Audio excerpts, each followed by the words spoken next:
UPK, O1 West. Babylon is falling to rise no more again. Babylon is falling. Freedom is here, my friend, not just part of the nation. Yeah, our shine never come bring peace, him start of the vision. Now put your trust in our riches and wealth, guns are ammunition. But just the last statutes and commandments, we make the decision to keep them with precision. I just part of the nation. Daniel get a vision, him see the black Christ, it wasn't a white depiction. No allegiance to Rome nor its regions, come out them religion if you want be a free man. Cause the deacons them full of demons, same situation with Rasta with Islam. Only beacon of hope for your lean on is UPK and the General Yana. Every fowl of the ear, every beast of the field, every creeping thing we creep on land, every mouth of the clear, loud and clear. Yeah, our shy Mashiach is a black man who have ear, let him hear. Time to prepare, spiritually separate from Babylon. We no weak, we no fear, we no tear. Bun Saddam, my bun Batman are just part of the nation. Yeah, our shy never come bring peace in start of the vision. Now put your trust in our riches and wealth, guns are ammunition. I just the last statutes and commandments, we make the decision to keep them with precision. Just part of the nation, send evils and curses upon the whole city and the beasts and all churches. America fall, them deserve it. Rome get defeated, to repeat another first days. Hey, 400 years they work with, then desert with, then turn round and call we worthless. But now the COVID lurking, them hurting, and then the doctors and nurses. Hey, one day to building off a turn after the long journey. No care much money you a earn if you still want Babylon burn. One day to building off a turn after the long journey.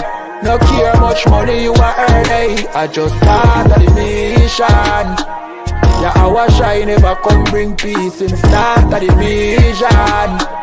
No put your trust in our riches and wealth, guns are ammunition.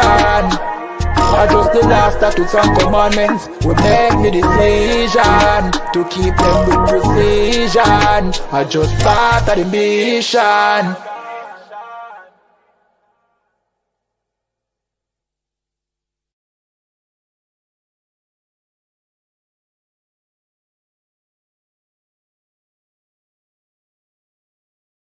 So you know, sister, this whole system you need for change. Yeah. To all who see the evil. Like nothing evil, nothing to blood clot. Yeah. And they ain't say nothing about it. ISUPK. Now the apocalypse rage fi kill batty boy and Catholic priest. Tatter the lace, buckle the base, chop it up, wrap it up, buckle the game, rackle him teeth. Man stand firm pon battlefield, all when them shackle with feet. All when death look certain, all when nothing no sweet, when you accept the fate. But you have some rasta boy when neglect black woman and child and a fuck white girl. You have some pastor boy where you molest the little children, you them forget dirt. Politician divide the people with them remedial roadworks, which farm a band that a dead man turf. And when me grow that a help on earth, me see M1 burst, head back burst. Now that get a youth lay dead pan turf. When mama cry, nobody hear. Who bring in the guns them over the years? Breaking news over the year. Millions missing but nobody there to give a count. Nobody never did a count. So brother and Nancy just come full up in my account. Me no give a fuck how much blood clot money you a earn. Man still want Babylon burn. You a so our turn for rule pan earth. Most time me a biggest send damage and curse. Pan the oppressor, famine and bombing and worse. Feed some maggot and worm. While them pussy they lock up them church. One west state solid and damning and firm. Living with the flies on the roach. My youth better watch your approach. Careful how you talk to me. On Facebook, Twitter, me the mind where you post. Shout it out from coast to coast. UPK the truth till me voice get hoarse. Saving the lives of our people, waking them up, teaching the ancient scrolls. Gather together yourselves, every one of the 12. Tired of living in hell. 2 million we locked up in cells. What the fuck is that smell? Our babies in cages.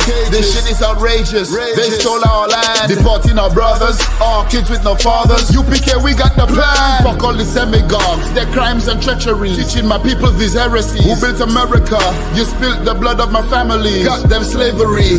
While you shake hands with the enemies, all people destroyed out here. Tax checks, welfare, shit. I smell that weed in the Me air. don't give a fuck how much blood clot money you a earn, man. Still want Babylon burn. You a so our turn for rule pan earth. Most time me a biggest send damage and curse. Pan the oppressor, famine and bombing and worse. Feed some maggot and worm. While them pussy they lock up them church. One west stay solid and damning and firm.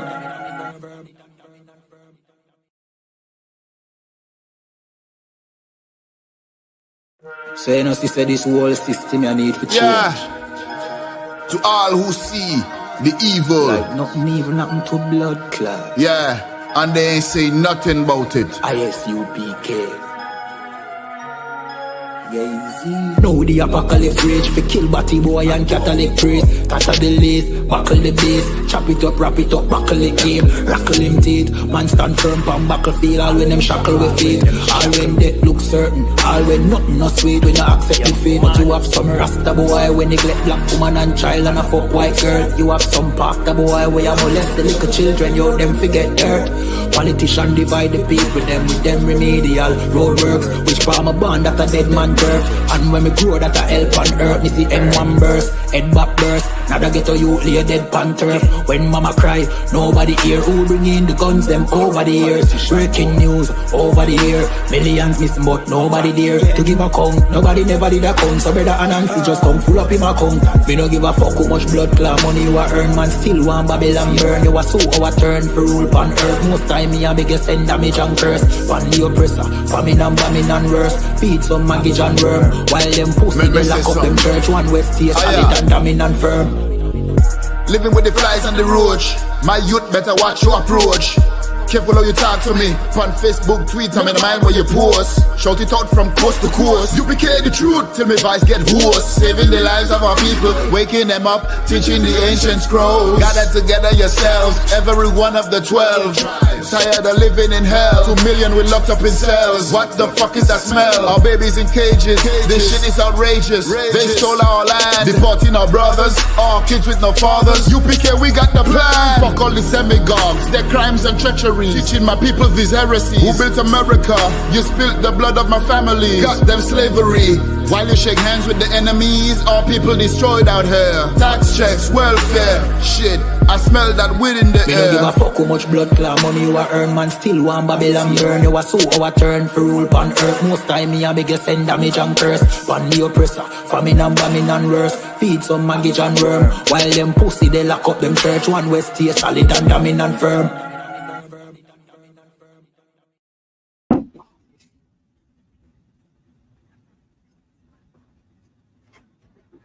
Shalom Akim, Yahweh Shem Shabakatah.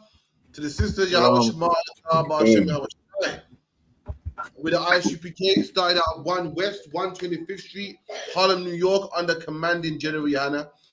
And from 1969, we've been teaching the truth according to the Bible that blacks, Hispanics, and Native Indians are the real Jews, man. The real Jews dwell in Handsworth, Aston, Newtown, Mosside, Tuxteth, Netherlands, Rotherham. That's where the real Jews are, man. They're not in Tel Aviv, man. They're not in Gaza, man. According to the Bible, according to history, according to archaeology, according to prophecy, the real Jews are in the ghettos of every land across the globe.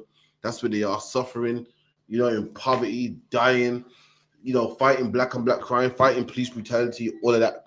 That's where they are, man. They're not in their own land according to the Bible. They're not in their own land according to history, according to politics, according to anything. Any source you put it up, and you'll find out the real Jews are black, man. So we have classes at 394 Lodge Road, B18 5PW. We also have classes at Maidstone Road. We'll be there next week, Maidstone Road at the Caribbean Center, 5 till 7. Make sure you're there. Also, we have classes Monday, Wednesday, Thursday at 394 Lodge Road, B18 5PW. Monday being the law class, Wednesday being the history class, Thursday, which is today, being the scripture breakdown class. Also, we got a Brotherhood class online. The Brotherhood class is online 7 to 9 from Manchester. I believe Officer Habanyagard is a powerful class every Tuesday, 7 to 9. Make sure you log into that. It's also online as well on ISUPK on Facebook, Periscope, Instagram, YouTube, ISUPK United Kingdom, and ISUPK Britain. Type in, get involved. You know what I mean? Get your questions answered. Any question, anything you're stuck on, anything you have any, misconceptions on, not a problem. You bring it respectfully, we'll answer it, man. Also, we have real-time revelation every Monday, every Thursday, 6 till 7 on TikTok, ISUPK United Kingdom. And also subscribe to all of our ISUPK social media platforms, man. Whether it be Instagram, Periscope, TikTok, the whole nine. We've got loads of content and more content coming as well, man. Get the program, black man. Get some real education in your head, man. Learn who you are, learn where you come from, learn your language. Or how can I forget? Sorry. Every Friday, 7 to 9, the Lasha One Kodash class, man. By Officer Alban, where he teaches the Holy Tongue, the language that we spoke before slavery, before the British came, before the Portuguese came, before the French came, before the English came, before the what's the other one, man? The Dutch came and taught us their disgusting language, man. We teach what the language God gave to us right here for Lodge Road, B18, 5PW, every Friday, 7 o'clock to 9 o'clock. Make sure you participate, get involved. I've been seeing in classes, man. Sir. You get me? Listen. You letting Ira still order the knowledge, man. Don't let Ira. Don't let Ira. I've been soaking it all up, sir. Ira speaks English. Ira speaks Dutch, and now they're gonna speak Lashaman Kodashi. Come on, man. That's right. That's right. This nigga's bilingual, like this nigga's trilingual, man. Trilingual. Come on, man. Don't let him rub all the languages, man. You know what I mean? Get up there, man. Learn, man. We'll send. The email address for the school is isupkuk@gmail.com. isupkuk@gmail.com. If you want to be a part of the class, let me know. We can send you the alphabet and you can participate as well, man. You get involved. Officer Alban, the powerful teacher, man. You get me? He teaches my children Hebrew as well. The past tense, present tense, future tense, feminine pronouns, masculine pronouns, the plural. You know what I mean? Everything, man. You know what I mean? So listen, man. UPK is where it's at. UPK where we learn it all, man. So with that, any questions? I believe Alban, the general answered your question on his class on Monday. Did you watch it?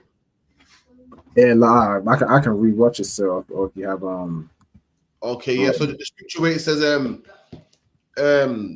this generation shall not pass until all be fulfilled. It was talking about the destruction of Jerusalem. That's Christ. What will be the sign of your coming? That's in 3 questions. When shall these things be?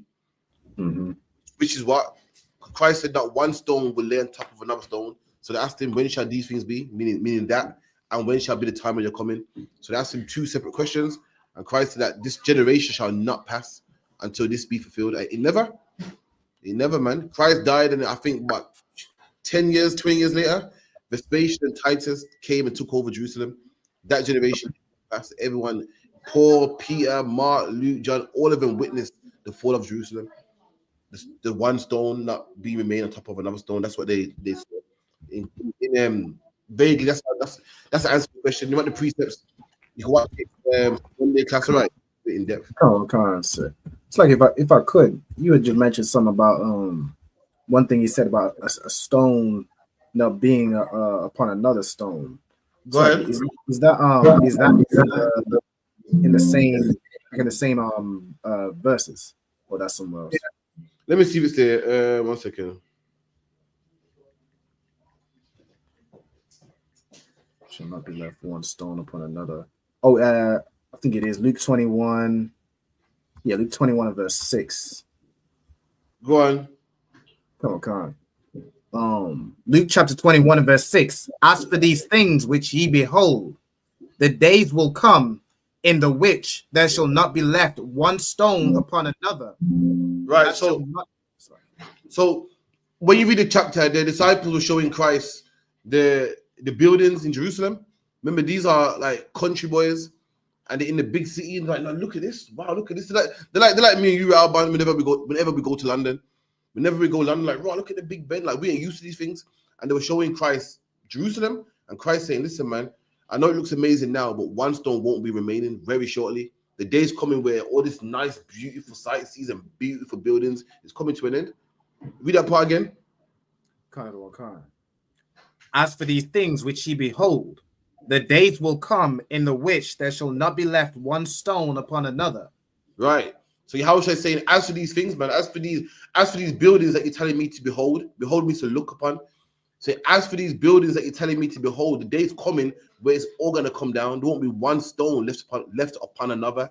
As you know, when you build a building, you put stone on top of stone, upon top of stone. That's how you get skyscrapers. That's how you get nice, beautiful buildings. And Christ saying it's all coming down. Come on. Khan of the one Khan. Thou shalt not be thrown down. Come on. And they asked him, saying, Master, but when shall these things be? There you And go. So they asked him, Master, when shall these things be? Meaning, when are these stones coming down? And when shall be the time when you're coming? So they asked him two different questions. So when you read on, Yahushua says, this generation shall not pass away. Meaning, you brothers here, everyone alive today will see this. It won't be 10 generations down the line. Like, for instance, when we disobeyed Moses, Moses said that we were going to slavery, but that generation didn't see slavery. That generation alive at that time didn't see the slave ships.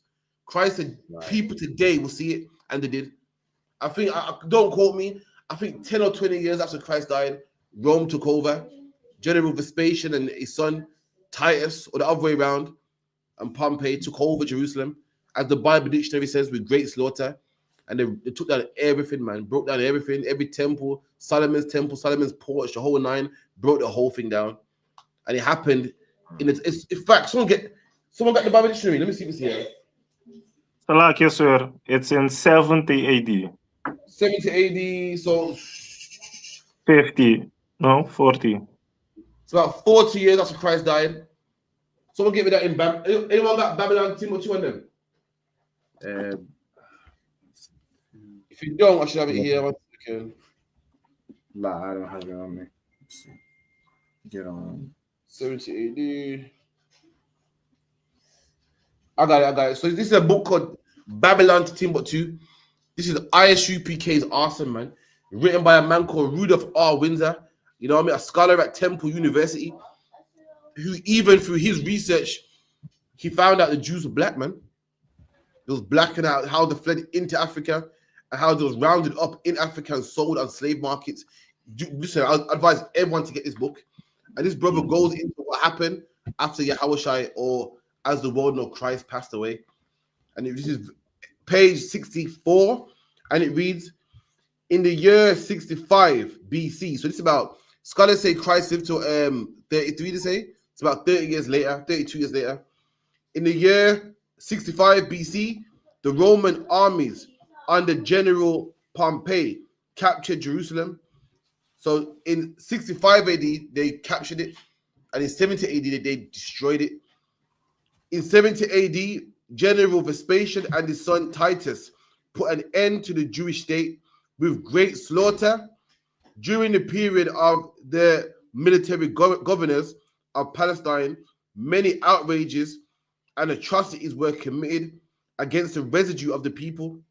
During the period from Pompey to Julius, it is estimated that over 1 million Jews fled into Africa, fleeing from Roman persecution and slavery. The slave markets were full of black Jewish slaves. So even history is showing you that the Romans in that generation took over Jerusalem, and how black Jews had to run into Africa. That's how it ended up in Africa. Why? Because we was running from the Romans, man. We was running from the Romans, and when you're running from, white people, should I say, you hide amongst other black people so they can't find you. But as usual, the Africans found us, rounded us up, and sold us to the oppressor anyway. But that's what it's talking about, right? It's talking about 70 AD. That one stone. You read it goes, it said the Romans put an end to the Jewish state with great slaughter. That's the one stone not remaining again. And that's history right there. For anyone talking about, I don't believe that book, man. That book's a white man's book. Then that's history right there, man. So luck, yeah. Come on, man. It's like if I could, and you said that was 70 AD when they destroyed it. Khan. So scholars say Christ died at age 33. No one really knows the age, but we know it's about. The Bible says about 30 as well, I believe. The Bible says he started his ministry about 30, I believe. So, but no one knows the exact date because we don't keep birth records. Also, we're not big on birthdays neither. So we're not. you know how today birthdays are big. You know, we get 1, 2, 3. We went crazy about birthdays, so we went that mad on the age. So we knew how about you was, and so yeah, 70 AD would be about 30 years later on. You know what I mean? So when Peter and Paul and Matthew are rocking and going to Galatia and Rome and doing their thing, it happened around that time. And when you read a book called the Josephus, it goes into great history, man. Josephus is a historian, he's not a prophet. So when you read the book, some things is off, some things are crazy. But historically wise, Josephus is great, man. And he talks about 70 AD. Listen, 70 AD was no joke, man. Right. You brothers ever read the history about 70 AD? It talks If I about how. may, sir, Go ahead.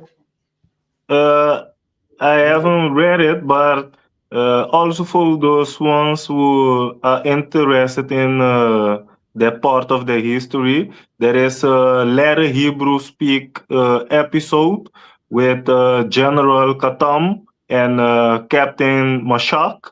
They go into it, and it's called the hatred that Rome have for the children of God. So if you go and search that in the page of Later Hebrew Speak, you will get a great class that will break that down for you. They go into it heavy there. So I Okay. have watched that, so I know a little bit from what they explain there. So I advise you to go on Let a Hebrew Speak on the channel on YouTube and watch a class called What the Hatred that Rome has for black people. Make sure you watch that, man. For the children of God. Children of God, Salakia.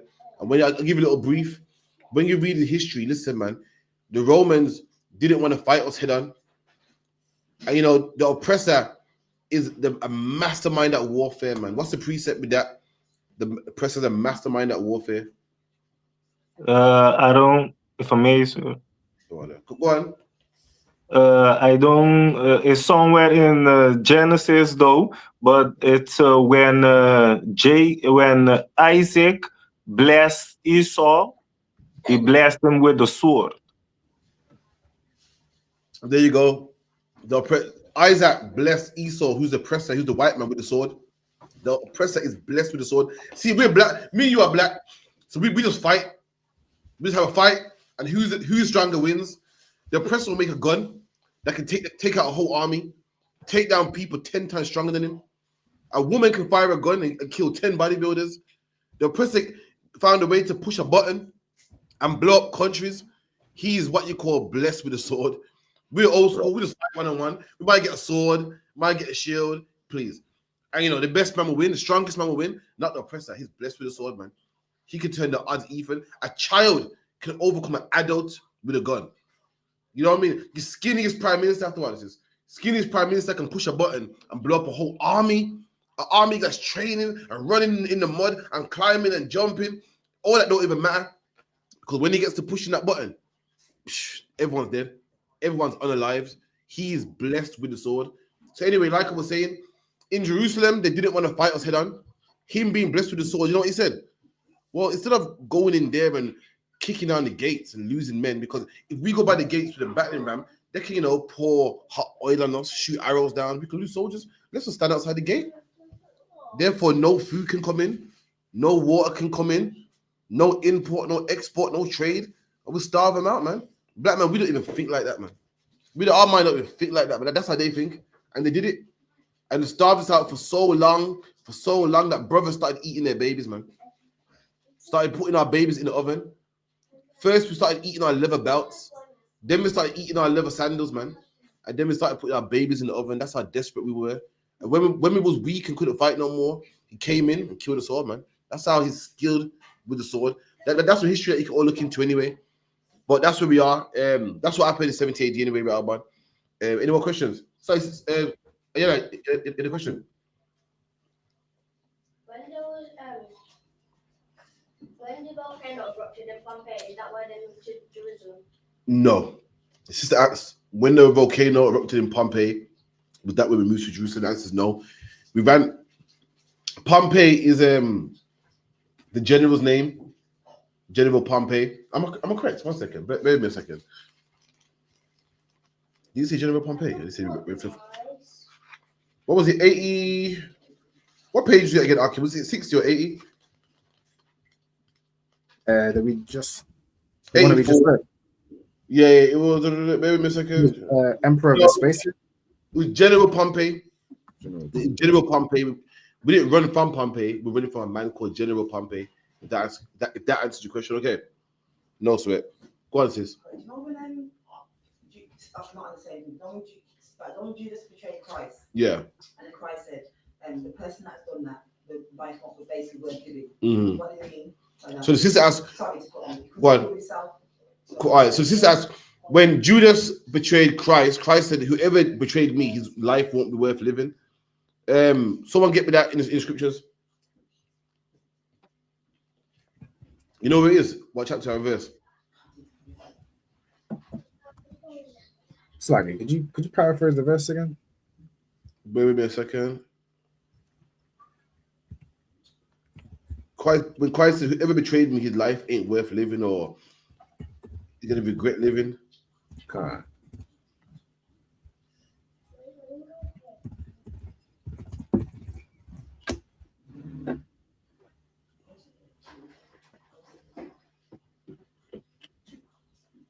It's funny because today my topic's on Brotherhood, man. I was about to talk about Judas as well.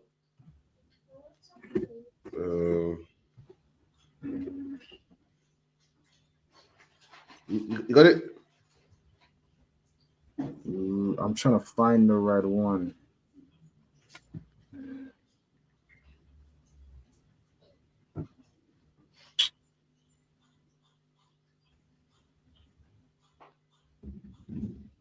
I'm not sure. He's referring to the one there. I know there's a scripture where Judas unalives himself. But, you got it. It's Matthew 26:24. Try Matthew 26:24. Said 26 and 24. Please. Come on. Book of Matthew, chapter 26 and verse 24. The Son of Man goeth as it is written of him. Right. So Christ at the table with his soldiers, and he knows that one betrayed him. And Christ saying, "You know what? It's prophesied that I'm gonna die anyway. I have to go anyway. It's written that the Son of Man goeth. So I ain't tripping. I gotta go. The Bible says that I'm gonna be crucified. The Bible says that I'm gonna die for the sins of my people. The Bible says that I'm gonna be that lamb to take the fall for my brothers. So the Bible's done this already. It's prophesied already that I gotta go. Hey, don't sweat. Come on. Come. But woe unto that man by whom the Son of Man is betrayed. There you go. So Christ says, I gotta go anyway. But I feel sorry for the man that betrayed me. You know what I mean? I could have went some other way. I could have died some other way. But woe unto that man. I'm sorry for that man that betrayed me, man. Come on. It had been good for that man if he had not been born. And it was good for that man that he had not been born. So whatever Christ got in store for Judas, we don't even know. Christ said it'd be better for that man that he wasn't even born. So for all we know, first and foremost, when Judas betrayed Christ in a burning guilt, then he hung himself. Who knows, in the reincarnation, he might come back blind, then pass away, come back again, maimed.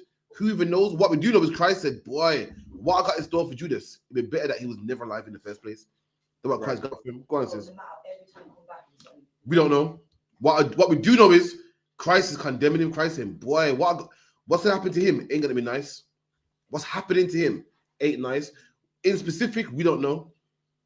But what we do know is, like for instance, one man might sin against the Most High, and the Lord might forgive him and give it another chance. Another man might sin against the Most High, and the Lord might give him a sore punishment.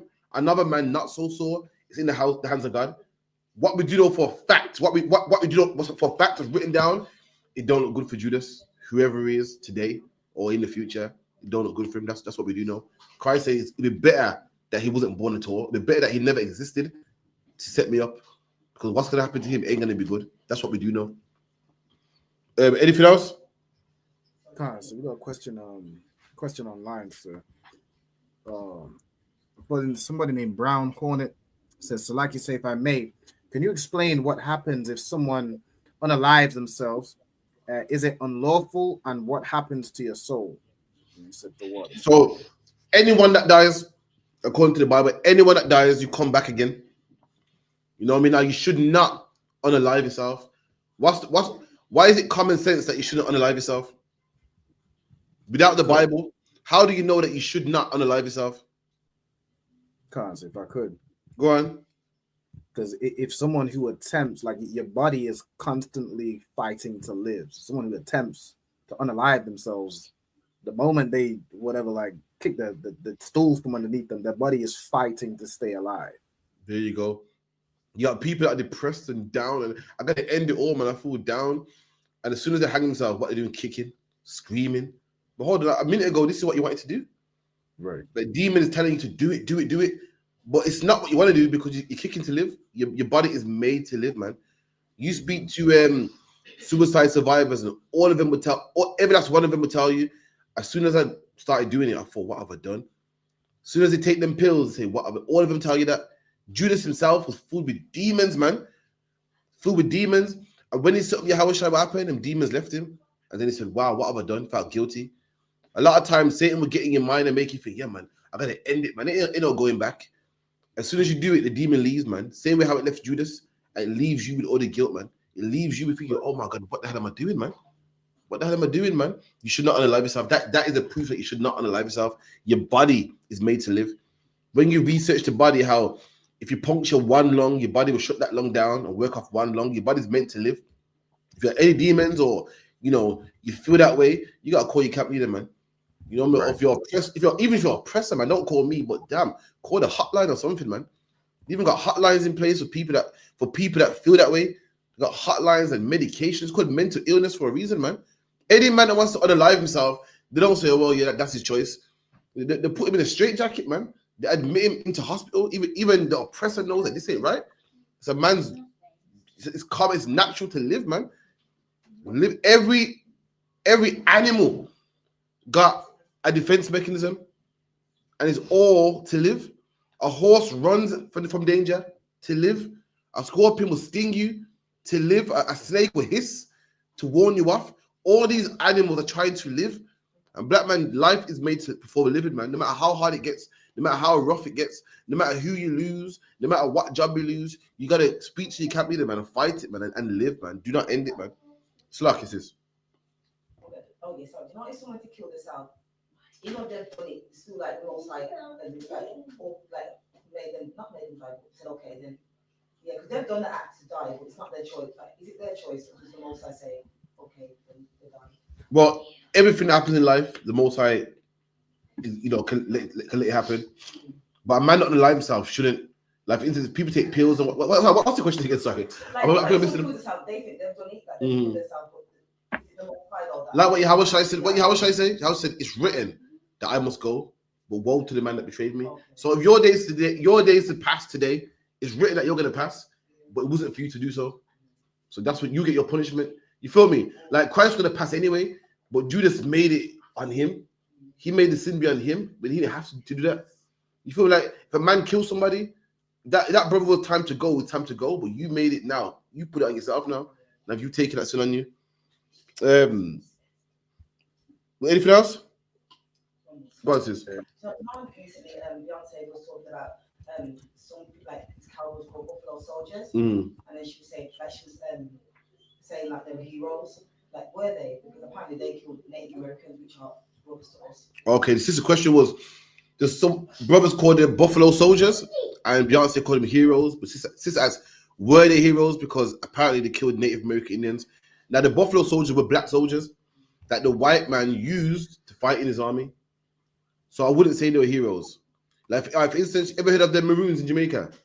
The Maroons was runaway slaves that fought against the British, and the British couldn't capture them. And when the British was having problems with black people, when the British were having problems with the Spanish, who did they call? The Maroons. So again, the Maroons, the Buffalo Soldiers, there's black men on the payroll. I wouldn't say they're heroes, but the oppressors like, yo, man, we need some backative, we need some help. And they called for the Buffalo Soldiers, and the Buffalo Soldiers helped kill their brothers because they were on the payroll. That's all, man. That's always happened in Hebrew Israelite history. It's always happened that the Maroons that Jamaicans love so much. The Maroons this, the Maroons that. The Maroons used to bring back slaves. Slaves would run away. The oppressor will pay them, and they'll bring them back. The Maroons, do you know the Maroons? Yeah, didn't even consider themselves black. do you know why? Do you know why? Because there was no slave. Yeah, imagine you ran away from slavery hundreds of years ago. You see some new black slaves. You think, oh, who are they? They didn't consider themselves the same people. So when a slave would run away, it wasn't a thing like, brother, I found you. It's like, oh, we give him back and we get a reward for it. But what the sister's talking about, Buffalo Soldiers, is just typical black stuff, man. The oppressor puts black people on the payroll, and we go out and sell our other brothers for it. Let me get a preset for that. 1 second.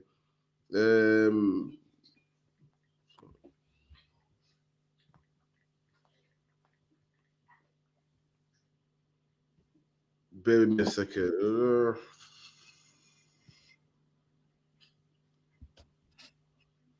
Somebody be Judges 15.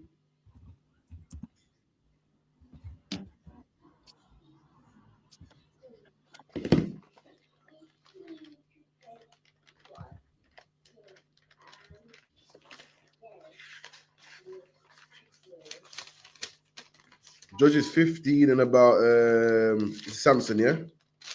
Mm-hmm.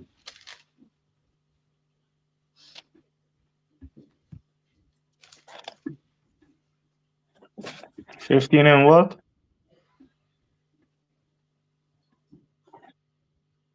15 and 15 and 10. I got it for you, sir. So I'm gonna show you that there's always been leaders that have put us on the payroll to fight our enemy. There's always been sellout leaders amongst our people. Always has been. That when times are hard, our leaders will say, "Oh, go fight for the oppressor, man. At least we get some benefits. Go fight for our oppressor, man. At least he won't kill us all." That's always happened. It happened also in the time of Samson. So Samson found himself a heathen woman. The heathen nation wanted to kill Samson because Samson had a heathen woman, and our leaders were going to give him up. Just like how our leaders gave up the Native American Indians, just like how our leaders gave up the runaway slaves, our leaders did the exact same thing. What for? For benefits. Come on. This is the book of Judges, chapter 15 and verse 10. And the men of Judah say, why are ye come up against us? And they answered, to bind Samson are we come up, to do him as he had done to us. Right, so the men of Judah, the rulers of Judah, the kings of Judah, saw the Philistines and said, what's the problem? Why are you coming up against us? And they said, we come to get Samson. You know, Samson's causing problems. You know what I mean? Like the British came to the Maroons. Look, man, the slaves keep running away and they keep coming to you for refuge. Same with the Buffalo Soldiers, man. Listen, man, the Native American Indians, they keep escaping or coming to you for refuge. Come on. Verse 11. Then 3,000 men of Judah went to the top of the rock Etam and said to Samson, knowest thou not that the Philistines are ruler over us? What is it? What is this that thou hast done unto us? And the same thing, sis. We always had leaders that were scared and petrified and wanted to join the oppressor, man. These men went to Samson and said, Samson, man, you know the Philistines have ruled over us, man. Come on, what are you doing? You're causing problems, man. You're making life worse for us, man. Just like that Alban, don't that sound like our life? Yeah, brothers say, come on, Akim, man, listen, man, we're trying to just blend into England and keep calm, man. You're not talking about oppressors, the devil, and talking about this, that, the mush, man. Just calm down, man. I don't want no smoke, man. Come on. Right. And he said unto them, as they did unto me, so have I done unto them. Samson said the same thing that they did to me, I did it back to them. They put us in chains. I want them in chains, man. They raped, robbed, and pillaged and took all of our money. I want their money, man. Samson just wants justice. Come on. Verse 12. And they said unto him, we are come down to bind thee, that we may deliver thee into the hand of the Philistines. And so we come to bind you, that we can give you to the hands of the Philistines. So we come to arrest you, man. We come to bind you up and hand you over to them because we don't want no problem. So the Buffalo Soldiers was brothers that was just working for the oppressor to bind up their brothers to keep the white men happy. Fighting the war that had nothing to do with them. If the Buffalo Soldiers had any sense, they'll say, well, you're oppressing me just like you're oppressing them. I ain't getting involved. What do they do? Okay, master, we're going to go fight against the Native American Indians, fight against God. Okay, I'll do so. The Maroons, you know, what's that? Whenever a slave comes here, bring him back. Sure, no problem. The Buffalo Soldier they're not heroes. For America, they're heroes.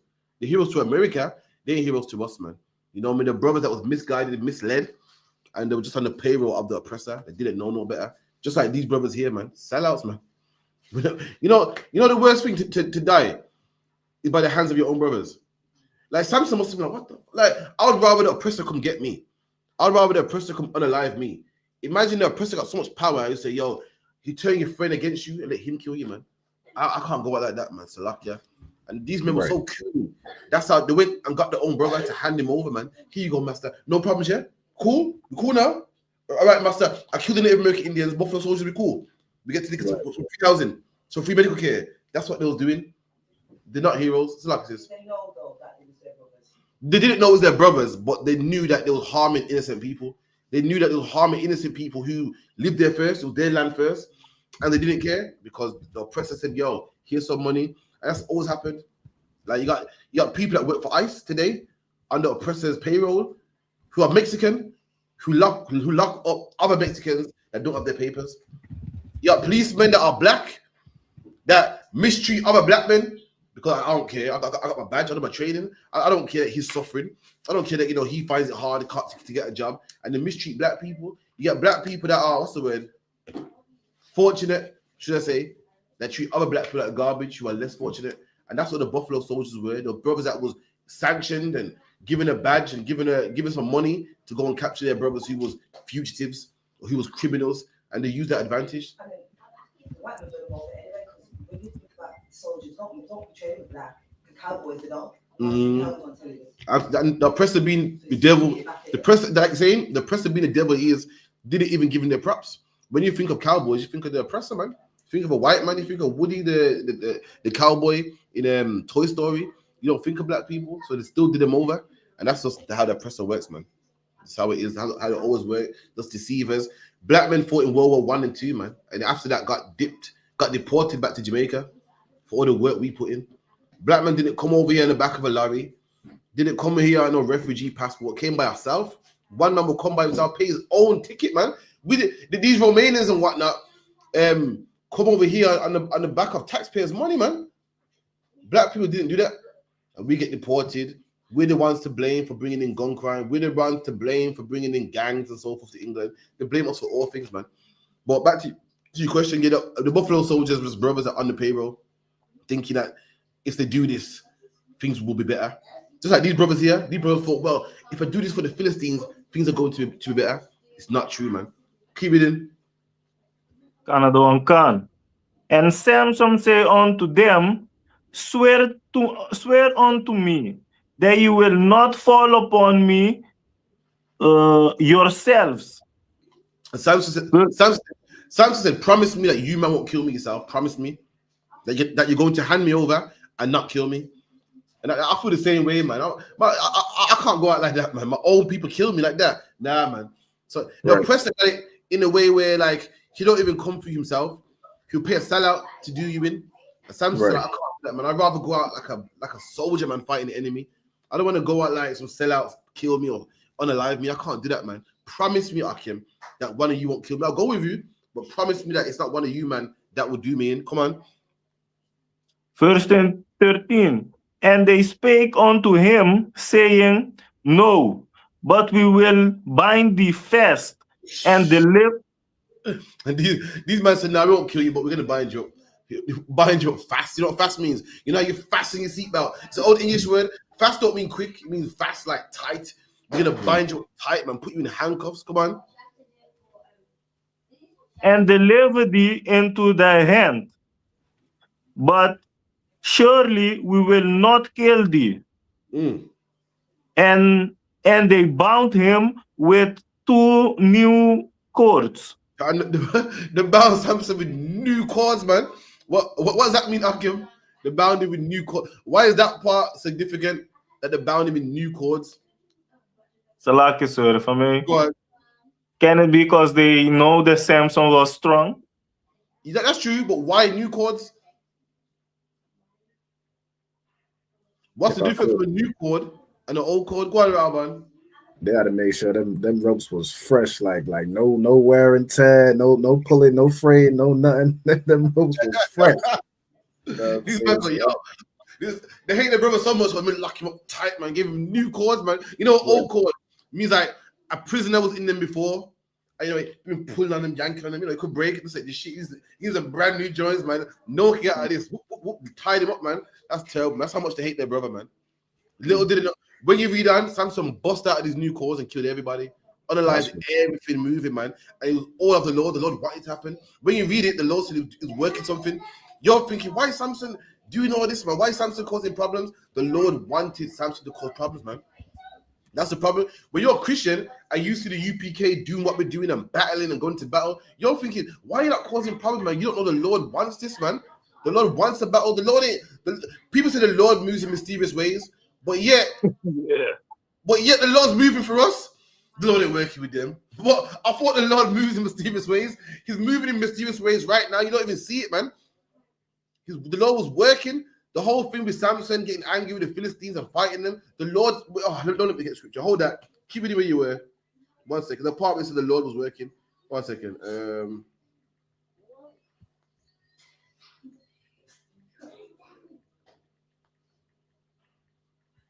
Bear with me a second. Can I find it?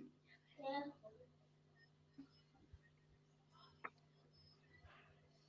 Right. Someone give me Judges 14 and 4. How about you give me 14 and 4? What was the Judges 14 and 4? Judges? No. On Judges chapter 14, verse 4. But his father and his mother knew not that it was of the Lord. Ooh, so imagine this. Samson starting problems with the Philistines. He's marrying a Philistine woman. He's fighting the Philistines. The press are hating him. He's speaking out against the Philistines. And his father and his mom are scared. Like any parent, like, whoa. What, Craft, you going out there to talk against the oppressor. And England, Windrush, whoa, they're scared?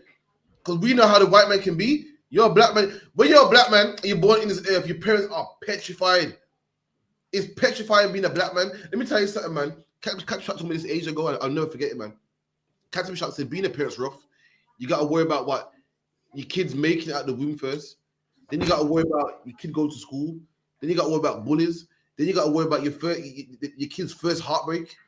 You know what I mean? Your kid going to school, going to college and dying and, you know, not coming home after school and all types of things you worry about. Now imagine black people worry about all that and gangs also. Black people worry about all of that and police brutality also. Worry about everything that every parent worries about, and your kid being stopped and frisked by the police, and your kid being shot by the police, and your kid joining the gang, end up in jail, getting killed by a gang, getting on drugs. Black people worry about what every parent worries about and more. So Samson's parents are scared, like, whoa, son, life's rough. I want you in the house, nice, packed away nicely. I don't need you starting no problems, man. That's what he said. His mom and his father were scared. Come on. That he sought an occasion against the Philistines. For at that time, the Philistines had dominion over Israel.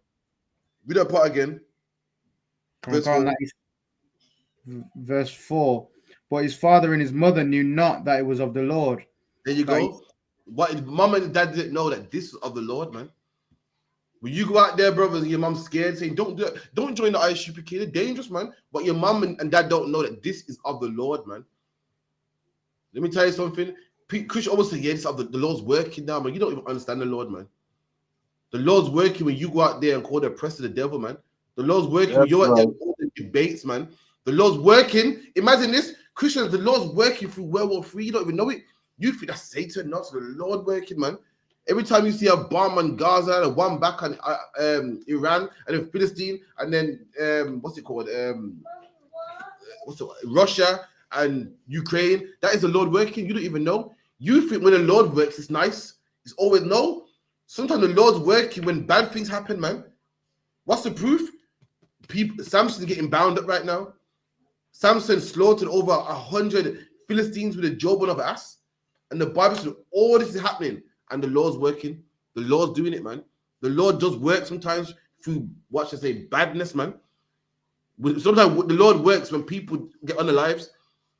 Christians think the Lord's working when you meet your first woman. And it's love at first. See, I met my woman at love at first sight, man. And I met this friend. When I met him, we just bonded, man. The Lord was working, man. Listen, man. The Lord's working when Russia dropped a bomb on Ukraine. That was the Lord working. The Lord was working when Iran dropped bombs on Gaza, man. I'm back. Right. That's right. That's the Lord working. You don't even know. That's how the Lord works, man. You don't even know. You think the Lord only works with good stuff. The Lord only works when you got married. When you got your first car, you got your dream job. The Lord was working because I was pastoring the church and the pastor called me. Yes, the Lord working. Listen, I'm reading the Bible. It says the Lord works with bad times too, man. Read that again. But his father and his mother knew not that it was of the Lord, that he saw an occasion against the Philistines. For at that time, the Philistines had dominion over Israel. There you go. And the Lord saw that the Philistines were over us, and the Lord wanted to stir something up, man. Wanted to stir up some problems, man. So that it's the Lord stirring up Israel against the Philistines, then it could so happen the Lord's involved with Iran and Israel, man. Maybe the Lord stirring up something there. Maybe the Lord is stirring up something. So I'm reading the Bible that the Lord stirs up nations to fight, man. So maybe the Lord stirred up Ukraine against Russia. Maybe the Lord stirred up America against Iran. Maybe the Lord stirring up North Korea against South Korea. Just maybe. I'm reading the Lord did it before. Ain't like I'm making it up. So it could be when you turn on your news, the Lord's working again. So lucky Robert, I'm a tripping. I'm saying I'm reading the Lord like to stir up nations. Maybe he's doing it today in 2025. Because there's a lot of stirring up going on. And I'm reading the Lord likes to do such things. Just might be God, man. Go back to where you were in Judges, Baba Kushar. Me? Please. Come. And brought him up from the rocks. There you go. So they brought him down from the rocks. Samson was up in the mountains, man. You know, fleeing, scared. And they brought him down. They brought him down and gave him over to the oppressors, man. Gave him over to the oppressors that were the Philistines at that time, who were Africans, man. Come on. Verse 14. And when he came unto Lehi, the Philistine shouted against him, and the Spirit of the Lord came mightily upon him. And listen, when you read the story about Samson, man, see, Christianity makes out like Samson was a man who was strong and could just break things with his bare hands. That wasn't the case, man. They make out like Samson was a man walking around strong, just breaking stuff. Nah, man. The Spirit of the Lord came upon him, then he was strong. Like some brothers in the school ain't the best speakers, man. When the Spirit of God comes upon them, you should see them at camp, man. The best speakers, man. Some brothers that are shy and timid, man. And you see them at Passover. You think it's the same brother that I saw on YouTube the other day, man. The reason being is the Spirit's on them.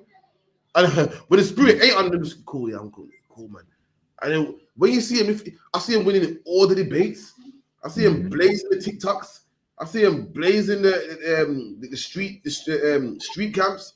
I'm like, somebody else. And same with Samson. Samson weren't no Hulk that was walking around, boom, also I brought the table. Nah, man. The Spirit would come upon him and he was untouchable, man. No one could touch him. God made him strong. Samson weren't a strong man. God, his strength came from the Most High, man. The Most High was his strength. And when he left the Most High, that's when he became weak. So like it says. That's right. So it was his hair then? It wasn't his hair. Samson's hair was not what made him lose his power. Did anyone know what Samson's power was? If I may, sir. One. The Spirit of the Lord was upon him since birth. And God gave him some rules of things to do and not to do, and he broke them, so God left him. That's what it was. God gave instructions: don't cut your hair, don't do this, don't marry heathen, and he broke them commandments, and God moved for him. He did not have magical hair. Christian made it like he had magical hair, and she cut his magical hair, and the power left him. No, it never, man. The rules was what? Do not cut your hair. He cut his hair, not his magical hair. He cut his hair, and the Lord said, "Oh, you disobeyed me." Left him. Feel me? The girl cut it, but he told her his weakness. Samson started messing with whores.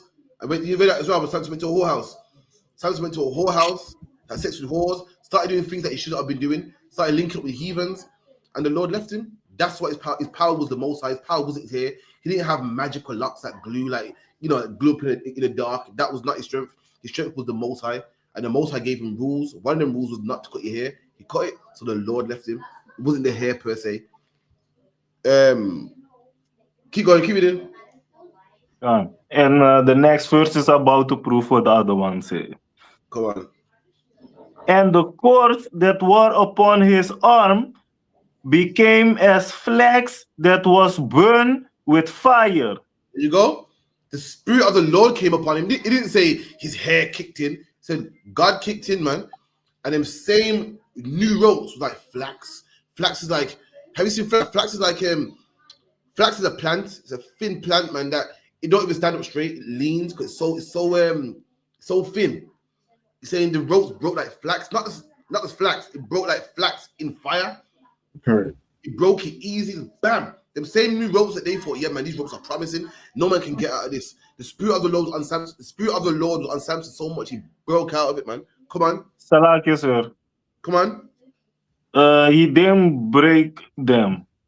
What happened? That's why I said that the next verse was gonna prove what you were saying also, meaning that he didn't even the when the Spirit come upon him, they fall, because when you keep on reading, and the band loose from his hands.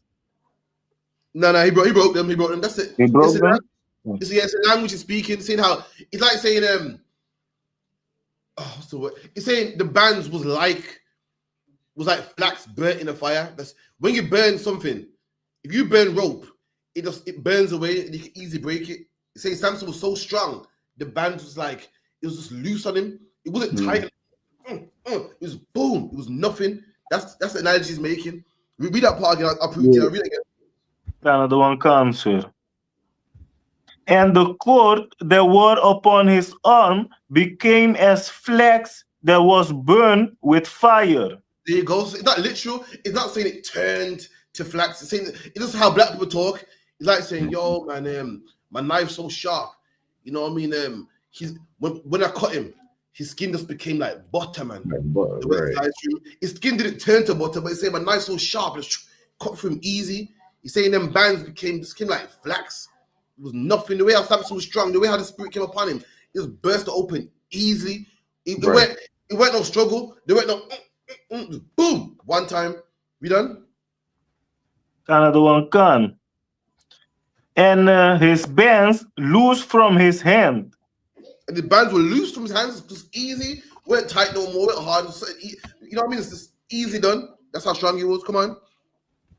And he found a new jawbone of an ass. There you go, man. So imagine you're the army in front of you and you break free. What's the first thing you're gonna do? Look for a weapon? Samson looking like you know, he finds a jawbone of an ass. He finds a jawbone of a donkey. He's looking for anything hard, anything that can fight with a brick, a stone, something. If Samson was a yard man, right, man, we'd got a Heineken buckle, but Salakia. Yeah, to get back then there's no Heineken buckles. I keep forgetting. I keep forgetting that you're Benjamin, man. Salakia. The Heineken buckle, yo. You've been in a party and fight breaks out and you got nothing but the bottle in your hand. That's how Samson's moving, man. He's like, yo, I had to find something. And he saw it. We got one in the school, man. Like, oh, is it still there? Is it there? The jawbone of an ass. Have a quick look. If it ain't, allow it.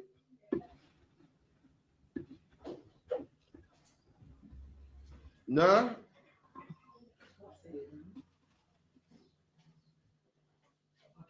No, sweat. I don't think we got one. We had one in the school. Keep it in. Another one can. And put first his hand and took it, and slew 1,000 men therewith. Yeah, listen, Samson slew 1,000 men with a jawbone of a donkey, man. Now, Christians read that and think, oh yeah, he killed 1,000 men. I don't think you understand, man. You know how tired you gotta be. You know how out of breath you gotta be, just fighting. You drop one man, left, right, wrestling. Yo, listen, man. Samson was fighting. When you be done, it says Samson almost died. He was out of breath, man, which makes sense. Listen, some of you men have a fight. Listen, you ever seen boxers fight 10 rounds and they're tired, man? That's how Samson must have felt, man. And he was able to do that because of the spirit of the Lord was with him, man. That's how he was able to do it. That's your That's question. right. Any more questions? If I could, sir, could I get a breakdown on First Corinthians chapter 15 and verse from 41 through to 44. Focus now. Look at right here. First Corinthians 15 and verse 41. Go on. There is one glory of the sun, and another glory of the moon, and another glory of the stars. I think Joe Biden went into this as well on Monday. So he's talking. Oh gosh, 1 second. So, like you said, did you say 15 and 51? 1541. 41. Start from verse 39 if you could. Come on. Verse 39. Come on. All flesh is not the same flesh, but there is one kind of flesh of men, another flesh of beasts. Right. Another So you got this, all flesh ain't the same. You got human flesh, you got animal flesh. Every flesh ain't the same type of flesh. That's what Paul's saying. Come on. Another of fishes and another of birds. Come on. There are also celestial bodies and bodies terrestrial. There you go. There's also, so there's even in earth, all bodies ain't the same, all flesh ain't the same. Then even beyond that, you got some bodies that are celestial, some bodies that are outside of this earth, and you got terrestrial, which means terrestrial comes from the word terrain, means on earth. So you got angel type bodies, you got human bodies also. Come on. But the glory of the celestial is one, and the glory of the terrestrial is another. There you go. And the glory of a celestial body is one, and the glory of a terrestrial body is one. Like men have the ability to have children. That's our glory. You know what I mean? And the angel got their ability to live forever. That's his glory. You feel me? Like there's glory for a terrestrial body and glory for a celestial body. Come on. Kind of one kind. There is one glory of the sun and another glory of the moon. There you go. The sun got its glory to rule for the day, and the moon got its glory to rule for the night. One has one glory, one have another glory. Like a woman has her glory to have kids. A man got his glory to have dominion. We have two different glories. The things that women strive for, the things that women find glorious, a man don't find glorious, and the things that man find glorious, a woman don't find glorious. A man's glory is to have loads of women, and a woman's glory is to have glory in a one man. Another woman's glory is her hair. A woman's glory is how obedient she is to a man, and a man's glory is dominion and ruling and dominating and taking over the globe. We have two different glories. Come on. Just like how the sun has one glory, the sun's glory is to light up the earth in the morning, and then the moon's glory is to give light at night. Two different glories. Come on. And another glory of the stars. There you go. The stars got glory also. So stars' glory is to give signs to the earth, and you can tell what season it is.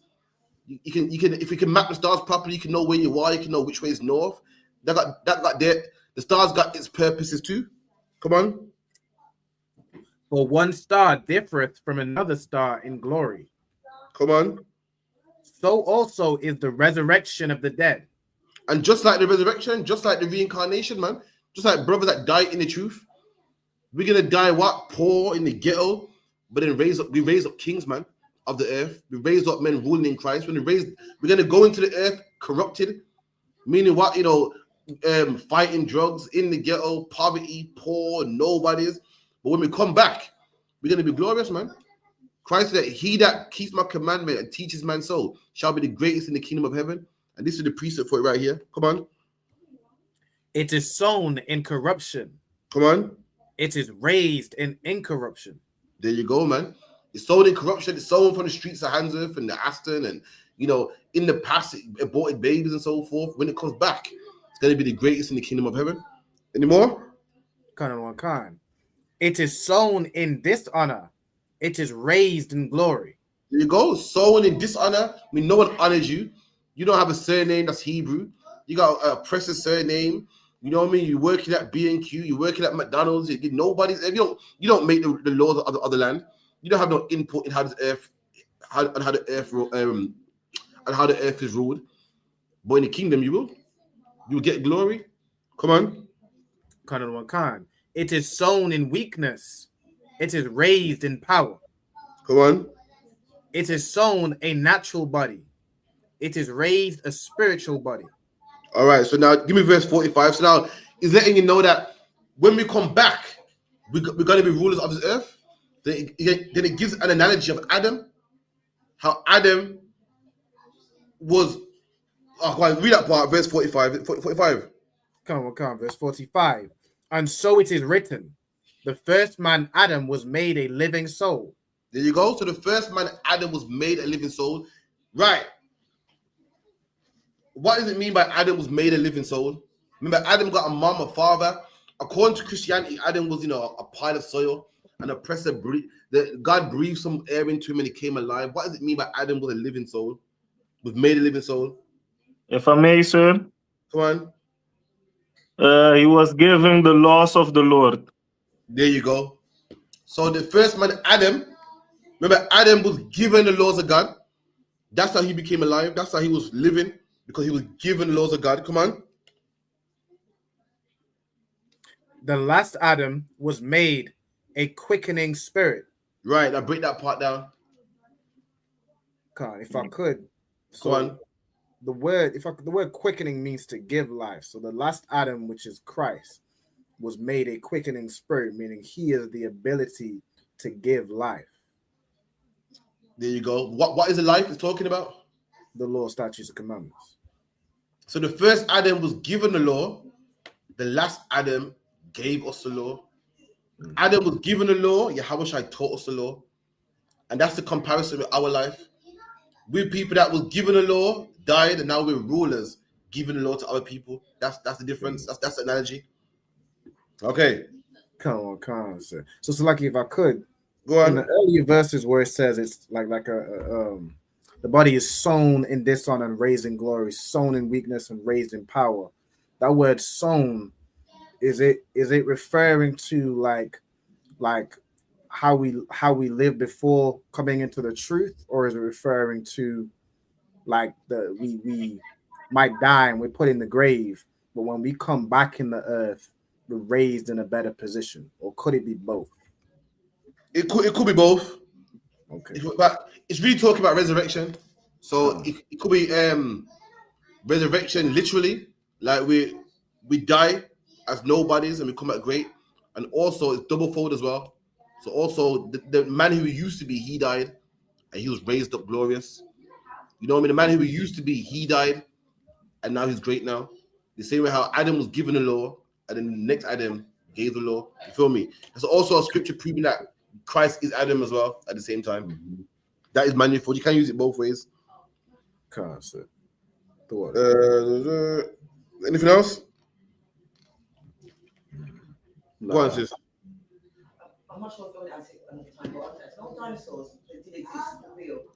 Since the dinosaurs exist, dinosaurs did exist. Like in the Bible, like there's no proof that they existed. Right. The word. Someone get me the definition of the word dinosaur. Come. People say, see, the Bible ain't real because we found dinosaurs. We found dinosaurs here, and the Bible don't speak about dinosaurs. This is the reason why the Bible don't speak about dinosaurs. Get me the etymology of the word dinosaur first and foremost. Etymology. So it says the word dinosaur originates from the Greek word dinos, meaning terrible or fearfully great, and sauros, meaning lizard or reptile. Hold on. So the word dinosaur means a dreadful lizard or a dreadful reptile. Stop! Don't stop there. Find out, Alban, when the word dinosaur was made, when it came out. Sir. It says dinosaur coined in 1841. Hold on. The Bible's written when? Since you know when the King James Bible, what's it called? It's King James what Bible?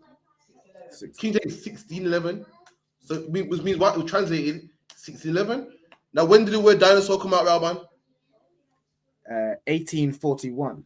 So of course you're not going to find dinosaur in the Bible because the word dinosaur wasn't out yet. It came out in the 1800s when the King James Version was written in the 1600s. Now go back to the definition of dinosaur, Rabbi, if you could. So he says it comes from the Greek word dinos, which means terrible or dire, and sauros, which means lizard. So the word dinosaur means a terrible lizard. So are terrible lizards in the Bible? What's the most famous terrible lizard that you know about? If I could, sir. One second. What sister answer it? What's the most famous terrible lizard that you know about? Is it the one in the garden? No, what's the greatest known to man? What's the greatest terrible reptile that you know about? Nowadays. Not nowadays. In general, yeah. It's called the dragon, man. The most terrible lizard of all time is called the dragon. And the Bible speaks about the dragon. The Bible refers to the oppressor as a dragon. Dragons must have existed for him to compare the oppressor to the dragon. When he called him the great red dragon, if dragons didn't exist, the man would say, what the hell is a dragon? When the Bible refers to Alexander the Greek as a goat, it's because goats existed. So people can go, oh, okay, that's a goat. When the Bible refers to the Babylonian Empire as a lion, it's because lions existed. When it refers to the Medes and Persians as a bear, it's because bears existed. So the Bible refers to Esau as a dragon, which means what? Dragons existed, man. Someone get me that in the book of Malachi 1 and 3. What's this? The dragons existed and they exist today. They're just different species get extinct. You know what a dragon is today? A dragon is a crocodile, man. You know what a dragon is today? A dragon is a Komodo. So, Ralban, please get me a video of the Komodo dragon. I seen a Komodo dragon eat a whole sheep, 2 seconds flat, man. The oppressor even calls this lizard the Komodo dragon. He calls it that. Dinosaurs are lizards, great big lizards, massive that can kill people. But over time, animals get extinct, animals die out. But there's still remnants of these dragons to this day, and they're great big lizards, anacondas, crocodiles that was way bigger than they are now. That's what they are, dragons, great big lizards. Malachi, what did you say, sir? Give me Malachi 1 and 3. And Rabbi, you could get me the Komodo dragon in I think in China it lives. One second, says. Go on, read that. This is the book of Malachi, chapter 1 and verse 3. And I hated Esau, and laid his mountain and his heritage waste for the dragon of the wilderness. For the dragons of the wilderness. Now, if you read that today, you will see the dinosaurs of the wilderness. Dragons are great and terrible lizards. A dinosaur means great and terrible lizards. So dragons are in the Bible. It's reading here. So I laid his heritage waste for the dragons in the wilderness. That's the dinosaurs there. So the point is making is in the wilderness, you got all types of beasts and snakes and alligators. It's an Esau drought there with the dragons of the wilderness, meaning with the snakes, the big alligators. You know, what about the big reptile, Komodo dragons? That's the point it's making. Let me get it one. The Komodo dragon, how vicious it is, how it can eat a whole lamb in no time. You got it, Ralban? Okay, so I got it up right here.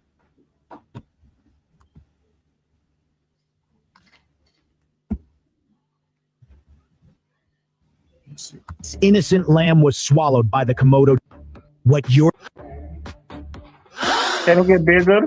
What you're seeing now is a Komodo dragon devouring a lamb. This innocent lamb was swallowed by the Komodo dragon in just a few seconds. The Komodo dragon found a dead lamb, and without any hesitation, it bit into the lamb, preparing to swallow it. The ruthless Komodo dragon is only thinking about how to swallow the lamb. At this moment, the lamb's neck and head have been swallowed. The Komodo dragon bites the lamb, rubbing it on the ground, using the friction of the ground to help swallow the lamb.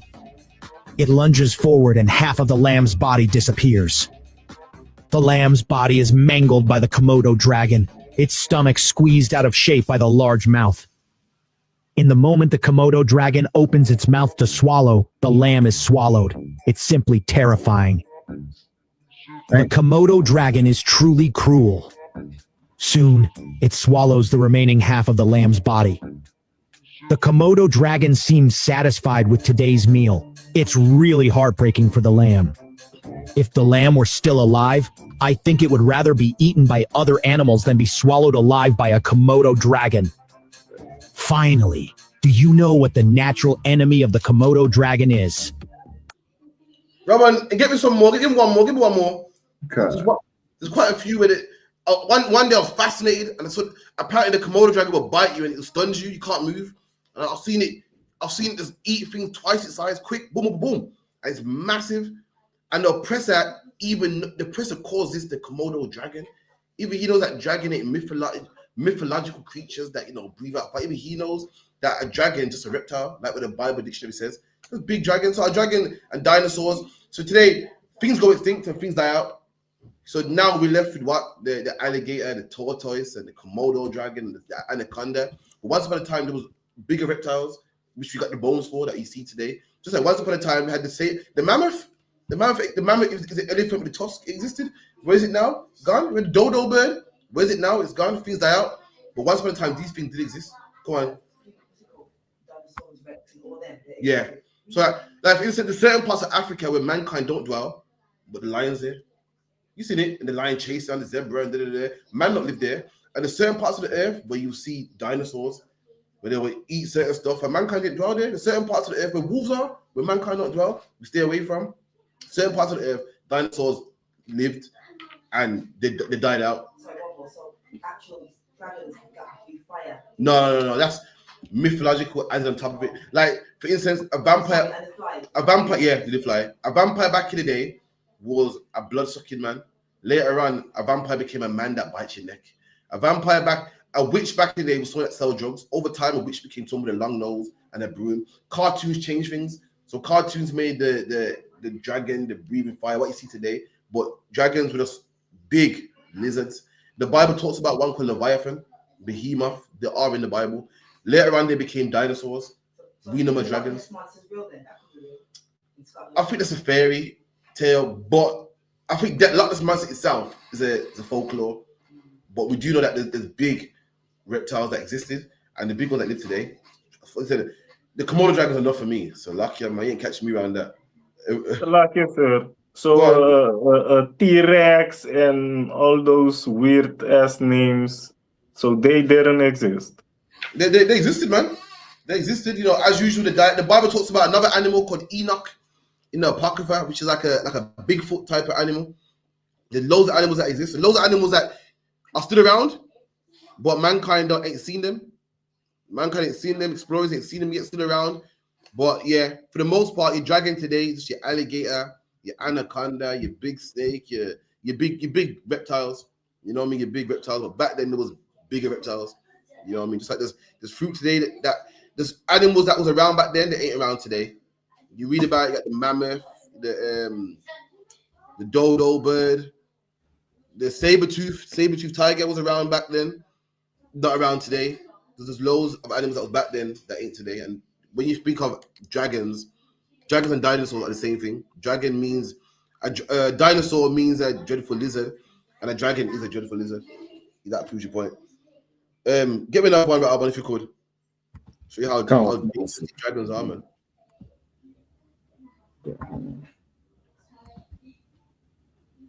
Let's see. That said one. This a different one. Get a sound. Look how big that is, man. Yo, you for alligator or something? Look, boom. That will kill your baby, no time. You see him dip off with the thing. Right. That's today, man. You know what I mean? Like, mankind kill animals. When mankind build roads and put pollution in the air, animals die out. Imagine back then with no road building, no pollution. That's big. That's big now. Could you imagine what that could be in its natural habitat? Shit. But Rabbi, give me one more. Give me one more if you could. Imagine this shit on TikTok one day. Just scrolling through. I watched enough of their kills.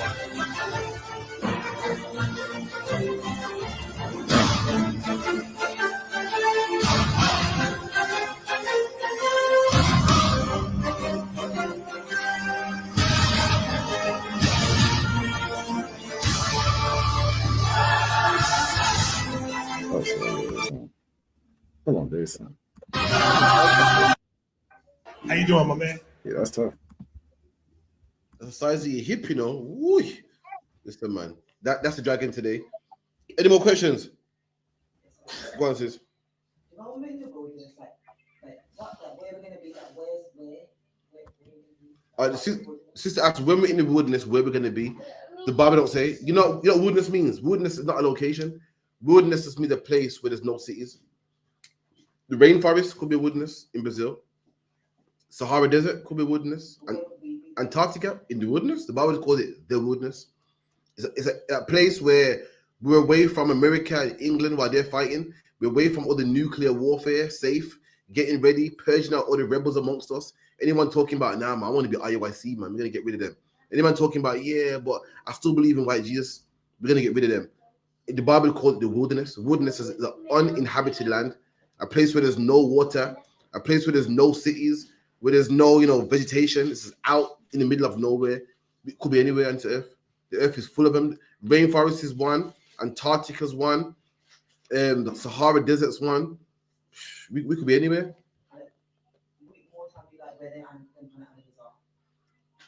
I'm not sure. I know it's wilderness. It's not going to be Butlins, I'll tell you that. It's not going to be Butlins where it's going to be a nice time. It's going to be rough. It's going to be a lot of heat stroke, Akim, and, planting your own food and brothers bumping heads.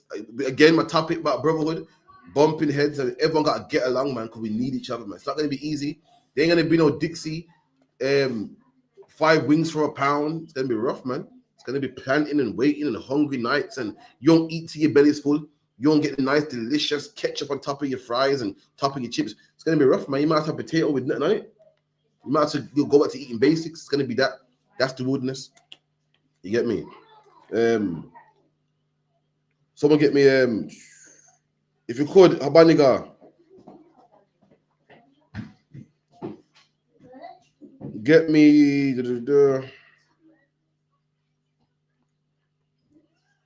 give me Matthew 5 and about 20.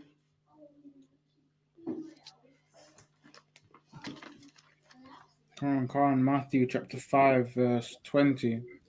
For I say unto you, that except your righteousness shall exceed the righteousness of the scribes and Pharisees, ye shall in no case enter the kingdom of heaven. Right. So this is Christ talking about brotherhood, and Christ, for all them Christians that say Christ said you can break the law, that's not true, man. Christ said that your righteousness must exceed the scribes and Pharisees. If righteousness is keeping the law, Christ said that you must keep more laws than the scribes and Pharisees. That's what he's saying right here. Nowhere in this Bible did it say Christ said don't keep the law. Christ gave instructions that your righteousness must exceed the scribes and Pharisees. Why? Because the scribes and Pharisees were hypocrites. They'll get circumcised, but then they'll commit adultery. And Christ wants you to get circumcised and not commit adultery. See, they'll keep the Passover, but then they'll eat pork. Christ wants you to keep the Passover and not eat pork. Your righteousness got to exceed the ones of the scribes and the Pharisees. Christ wants you to do more laws than what they do, man. Nowhere in the Bible did Christ do away with any law. Christ wants your righteousness to be above them hypocritical scribes and Pharisees, man. Come on. Come on, verse 21. Ye have heard that it was said by them of old time, thou shalt not kill, and whosoever shall kill shall be in danger of the judgment. Right, so now Christ is going into some brotherhood, man, which we all need, man. Let me tell you something, man. Brotherhood is what we need, man. Black man, Hispanic man, Native Indian man. Kimandri Yohana said something years ago, man. General Muhammad asked him, he goes, sir, how come you got love your brother as you love yourself in the school, man, but you don't have the commandments? And Kimandri Yohana said, because I've seen brothers put down crack. I've seen brothers beat weed. I've seen brothers beat horse, man. But there's one thing that a lot of brothers cannot beat, and that is loving your brother as you love yourself, man. I said, I've seen it myself. I've seen brothers come out of the world into the school that put their demons down, can beat their demons. But yo, I don't like her bunny guy, you know. The other day, he looked at me funny. The other day, yo, I'm talking to him, man. Shalom, brother. That's one demon that we can't break, man. It's to love your brother, man. No, I'm gonna say shalom, but I was busy at the time, man. Yeah, you good. Yeah, man. I've seen all that. This is one of the hardest commandments, man, to love your brother as yourself, keeping a brotherhood, man. Being brothers, man. If a brother checked you too strong and you thought it was too strong, go to him, man. And the brother might just say, you know what, you're right, I don't know, you're right. I don't know what I was thinking. what I said was wrong. And if you don't, take him to counsel, man. But what you can't have in the school is brothers hating each other, brothers disliking each other, brothers passing rumors about each other and talking about each other, man. It's mad that brothers can kick the weed, be clean for years, man, not even look back, not even go back to the weed, man. But loving your brother, that's something we can't do. That's something we got to master, man. So right, read that part again, Baba Kashar. Khan, ye have heard that it was said by them of old time, thou shalt not kill, and whosoever shall kill shall be in danger of the judgment. Right, so Christ said, because you read the Bible, you know in the Bible it says you should not kill. And if any man kills, that word there is murder or unalive. If any man murders or unalive, he's in judgment. He's in danger of the judgment, man. Meaning what? He's in danger of going to jail and being unalived himself. Come on. Quran, verse 22. But I say unto you that whosoever is angry with his brother without a cause. Without what? Without a cause. There you go, man. You can be angry with a brother, man. But the problem is if you're angry with your brother without a cause, man. If a brother has sex with your wife, you got the right to be angry. If a brother disrespected you in front of your wife, you got the right to be angry. But what is the problem, man? Being angry with a brother without a cause. And we see that a lot in the black community, man. I don't like him, man. Can't stand him. Why? Just don't like him, you know. I hate her, man. She's a bitch. Why? I just don't like her, you know. I think she thinks she's stuck up. She thinks she's too nice. I just get the stuck up vibe from her, man. The Bible says that is wrong, man. You cannot be angry with a brother without a cause, man. You don't know him, you ain't spoke to him. The brother done nothing wrong to you, man. You are not allowed to be angry with someone because your spirit don't take to them. Because you don't like their vibe, man. You can't go to court and say, Judge, it's still my watch. Watch your proof. Let's get a vibe, you know. The judge say, get out of here, man. Likewise, don't bring that vibe nonsense in this truth, man. Don't bring it in the school, man. In the school, we go by evidence. Unless a man tells you something wrong, unless a man does something to you, you have no right to dislike him, man. You have no right to mistreat him. You have no right to talk to him a certain way, man. Come on. Khan, that whosoever shall be angry, whosoever is angry with his brother without a cause shall be in danger of the judgment. There you go. In past time, if you killed a man, you was in danger of being punished. Now, if you hate a brother for no reason, God will punish you, man. You're in danger of being punished just for hating somebody. You don't have to physically harm nobody. You got to physically unalive nobody. The fact that you say, I hate him, man. I can't stand him. Why? Just can't stand him. Already you're in danger of the judgment, man. Already you need to be careful, man. God could do you something right now, man. You need to be careful, man. Your job is to love every brother until they do something wrong to you, man. Then you take him to counsel. Then you speak to them. Until then, love them, man. A stranger come to the school, is black, Hispanic, Native Indian, you know, they come to the school, you treat him well, man. You gave everybody a plate of food, give him one also. Don't skip over, I ain't giving him one, man. I offer him some food, man. Offer him some drink, man, just how you offer everybody else. Don't mistreat him, man. Yeah, he's Mexican, you see.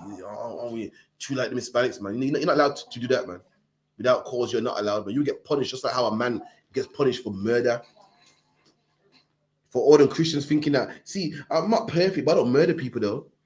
The Bible goes, you're the same as a murderer just because you hate your brother, man. Don't think that, see, I'm not a rapist or I'm not a molester, but, you know, I got my problems, man. The Bible says you are one. You're just like a murderer. You're just like a molester, man, if you hate your brother. You ain't no greater than him. Don't think because you've never been in jail and you've never unalived somebody that you're better. So I'm a sinner, but I'm not a sinner. The Bible says you are. Come on. Khan, and whoever shall say to his brother, Rakar shall be in danger of the council. Come on. But whosoever shall say, thou fool, shall be in danger of hellfire. There you go, man. A Rakar and fool are both insults, man. Even if you insult your brother, man, without a cause, man, you are in danger of being punished. You ain't got to unalive nobody. You ain't got to harm nobody. You just hate your brother, man. This is how important brotherhood is to Christ, man. Brotherhood is so important to Christ that Christ didn't want brothers being mistreated, man. Brotherhood is so important to Christ that Christ won't even allow you to speak about a brother, man. Christ won't allow you to insult a brother, man. You think about that when next time you're holding a class and you got brothers that labor amongst you, man. You think about that next time you're sitting down drinking with your brothers, man. You think about that next time a brother calls you or brother's in need, man. You think about that you can be punished if you hate a brother, man. If a brother offends you in any way, you speak to him. You ain't got no right to treat a brother different from other brothers, man. You ain't got the right to disinclude brothers. You ain't got the right to talk bad about other brothers, man. Without a cause. Come on. Khan. Therefore, if thou bring thy gift to the altar. Right, now this is how important brotherhood is, man. Brotherhood is so important to just say these words are written in red. These are the words of Jesus the Christ, man. Christian, pause and dine and go into heaven for a second, man. Pump your brakes, man. Pump your brakes on, being hugged up with Jesus. Pump your brakes on, getting raptured, man. Let's actually read the words of Christ. And Christ is the biggest supporter of brotherhood, man. The biggest supporter of black people loving black people, man. The biggest supporter of black people loving each other. Everyone's talking about, I don't think black people can ever get it together, man. When are the gangs gonna stop? When are light-skinned people gonna stop beefing dark-skinned people? When are the Mexicans gonna like the Negroes again? It's right here, man. The answer is right here in the Bible, man. This is how we stop black on black crime.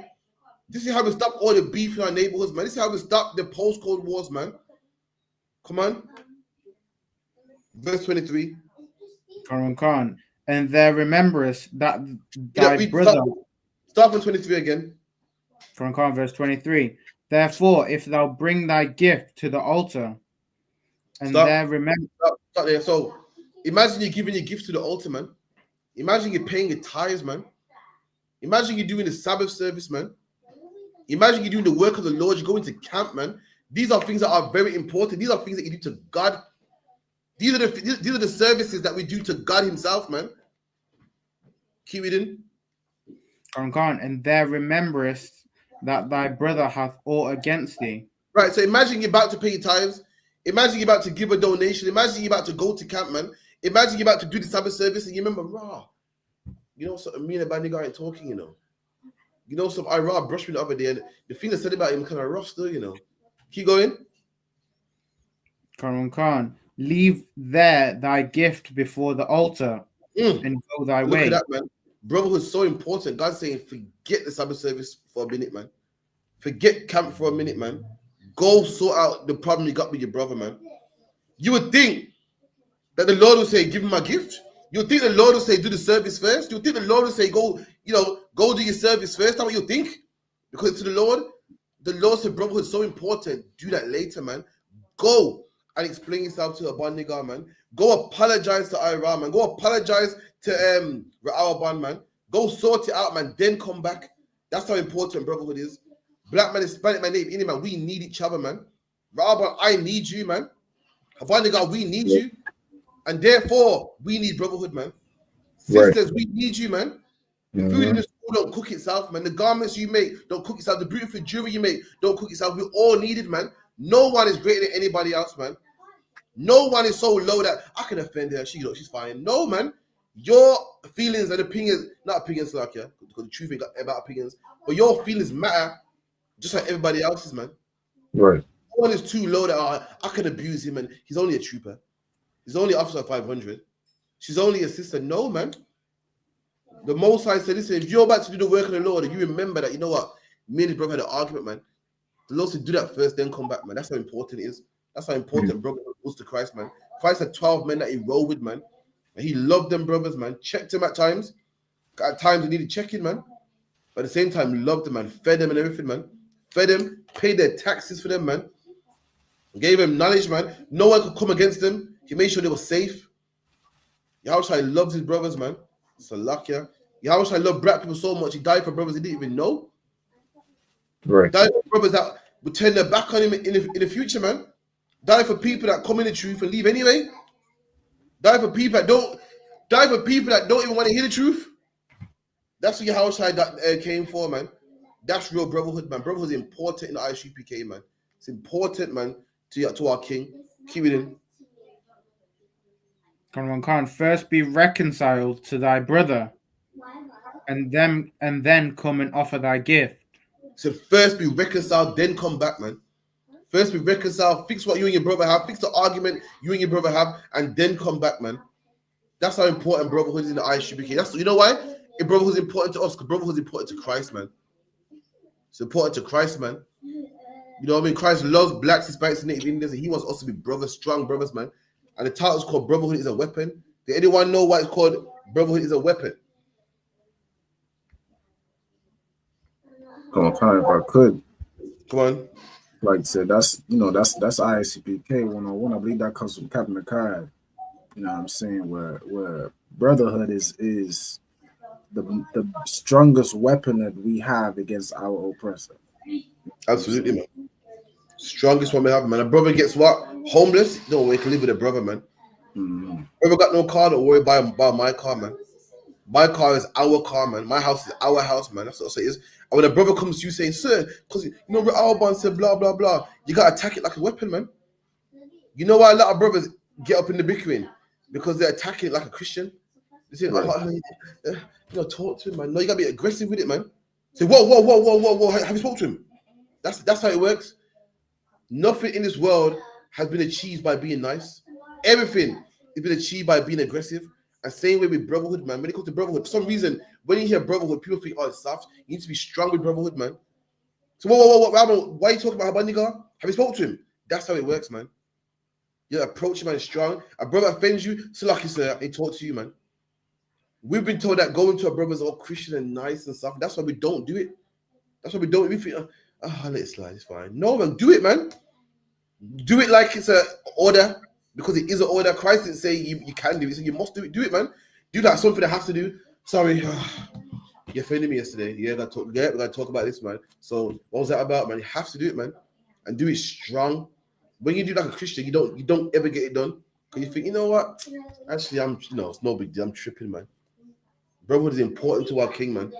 Someone get me that, man. It says, go to he and thee alone. Okay. Matthew is what, 18 and 15? Yeah, that's the one.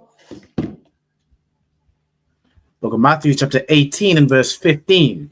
Moreover, if thy brother shall trespass against thee, go and tell him his fault between thee and he alone. So you get a brother that trespass against you, man.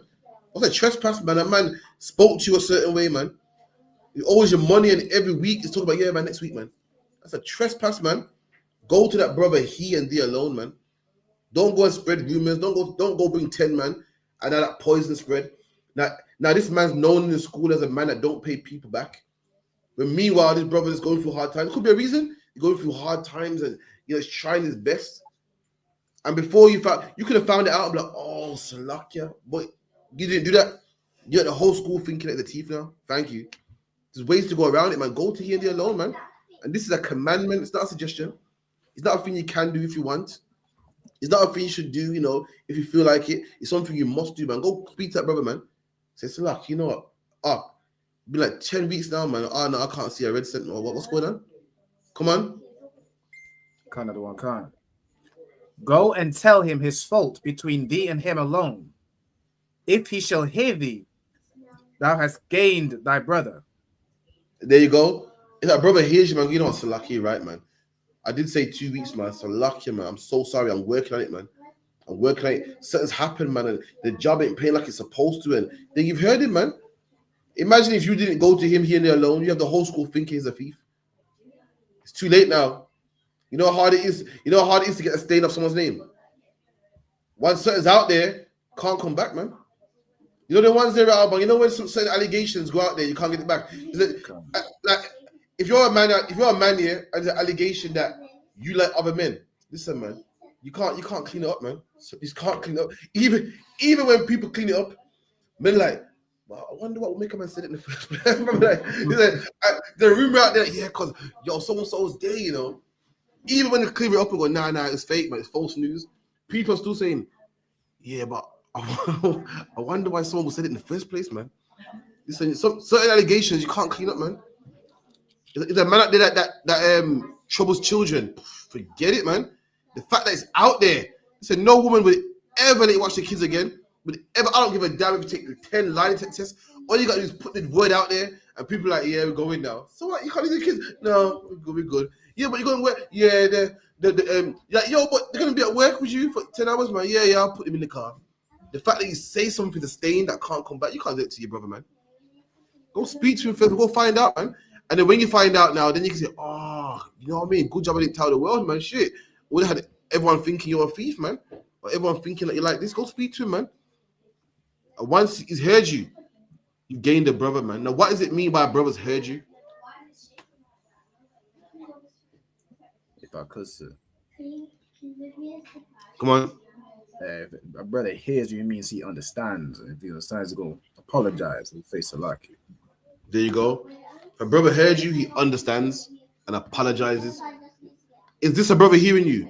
Yeah, stepped on your shoe because your shoe was in the way. Has he heard you? Well, you know, you say I was in the way, but really you're in the way. That brother didn't hear you.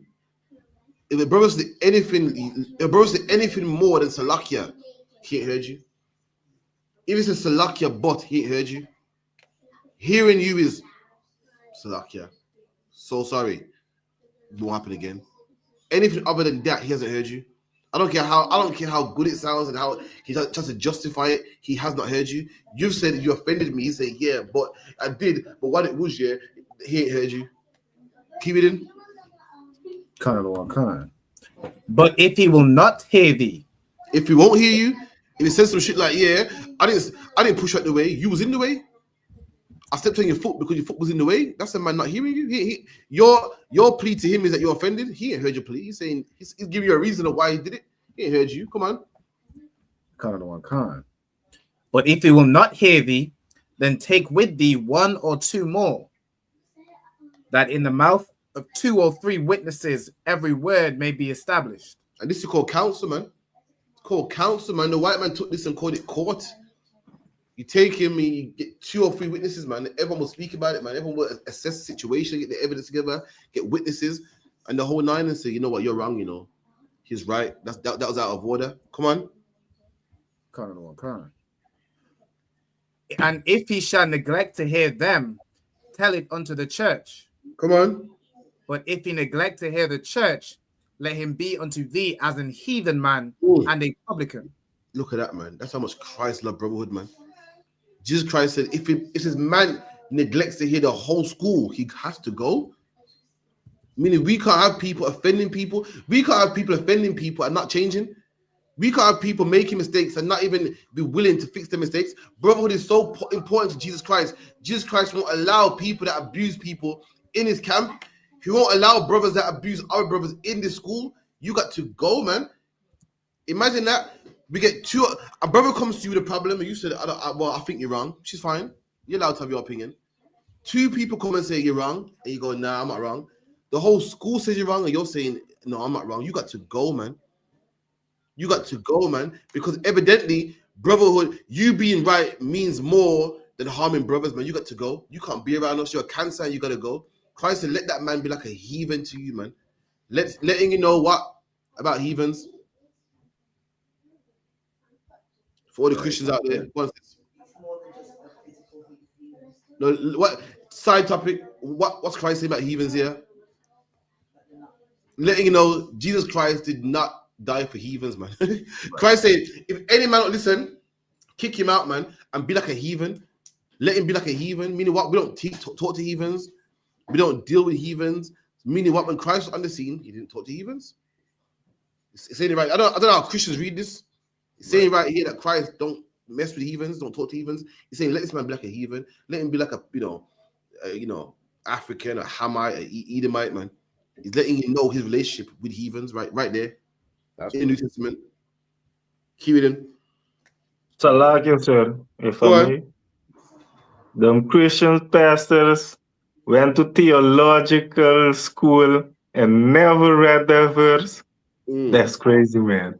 They read it. It's New Testament. They read it all the time, but they don't see it, man. They got shutters on their eyes. Jesus Christ is not roll with he's saying it here. If I go to you, man, yeah, yo, listen, who don't I roll with?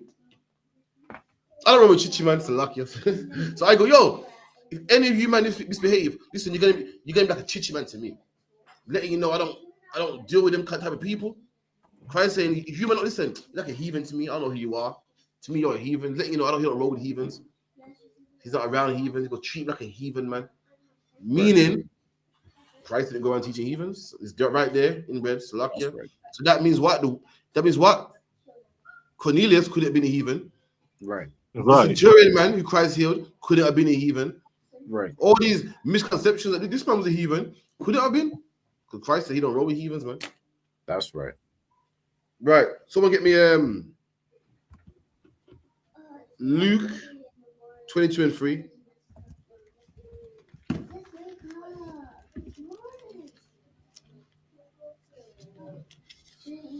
Any more questions? You got 10 minutes left. There's no question in the chat. No problem. I got it, sir. Go on. This is the book of Luke, chapter 22 and verse 3. Then entered Satan into Judas, surnamed Iscariot. There you go. Now we all know the Bible says that Judas Iscariot betrayed Christ. Now in Luke, he's letting you know how he betrayed Christ.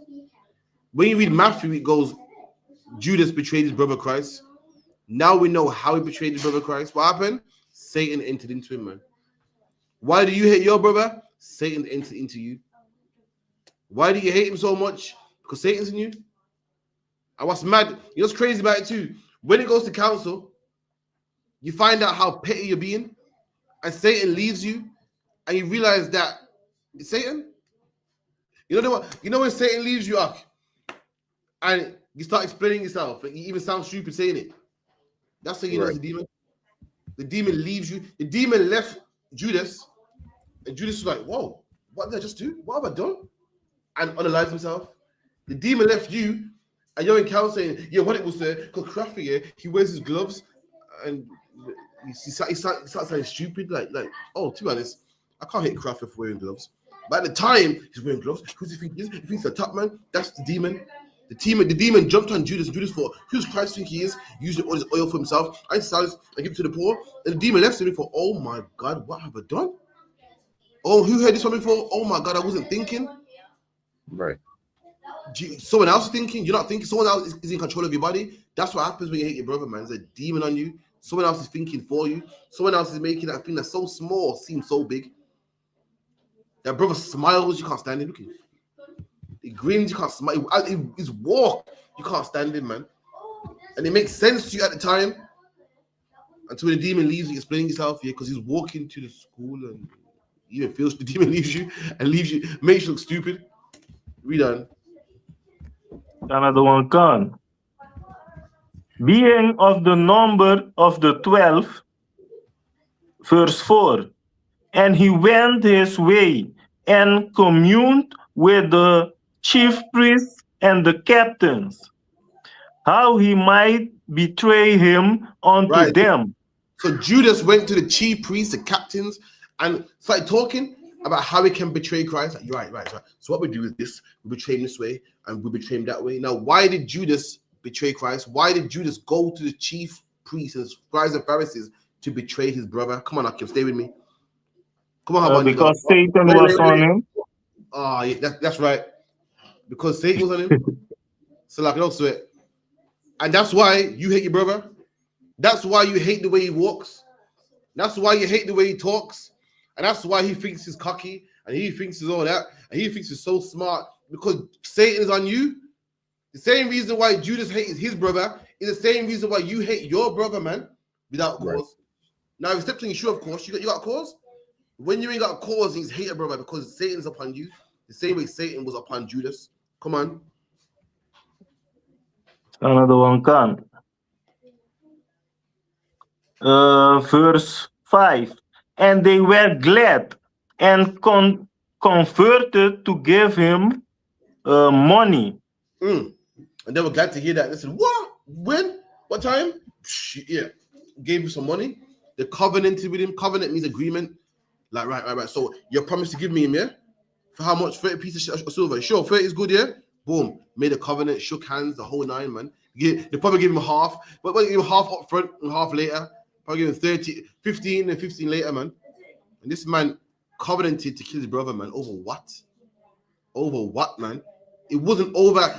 Did anyone know why Judas killed Yahushua? Why he thought it was? If I could, sir. Go on, Rabban. He thought it was for money. There you go. He thought it was for money. We'd say the same thing. But really, because Satan got in his head, man. God. Let me get that real quick. How are you are, Habaniga? Ira. Ira, so lucky. So, sorry. Ira, when you're around me long enough, I'm going to tell you, I get everyone's name wrong, so lucky. What's that? Someone give me John 12 and 3.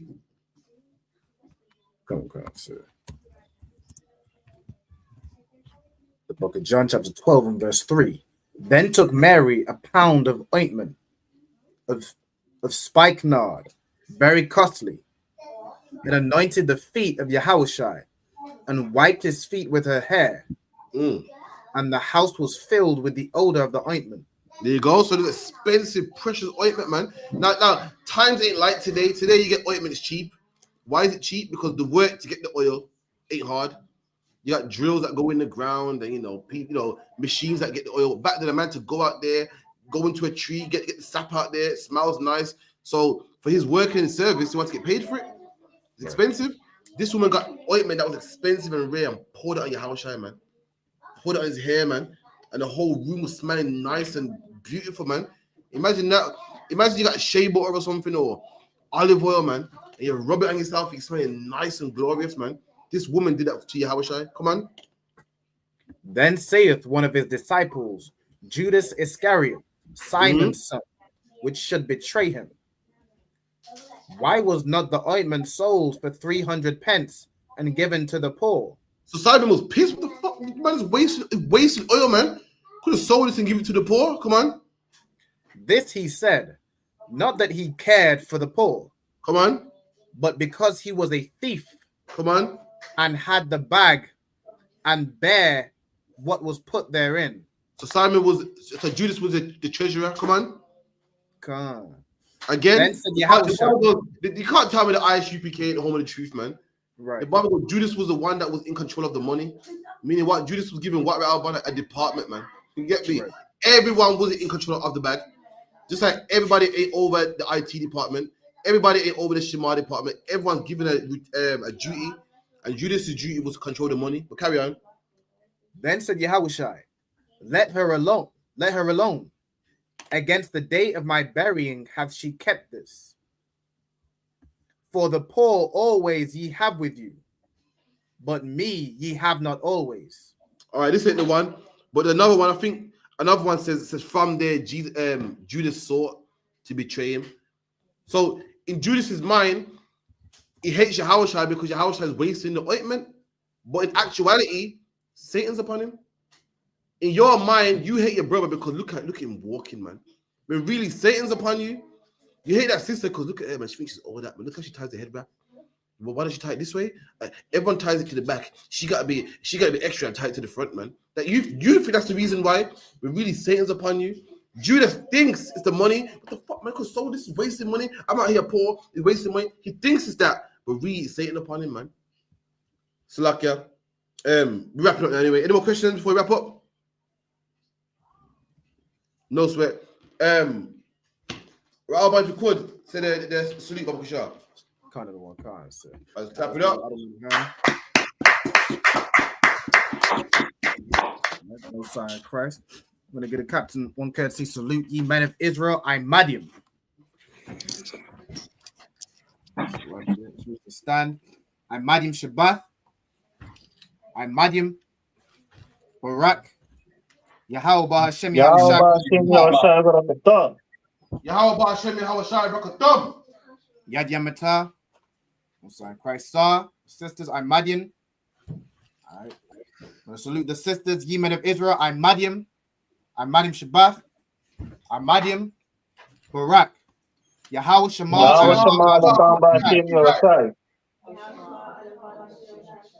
Yad Yamata. Class dismissed.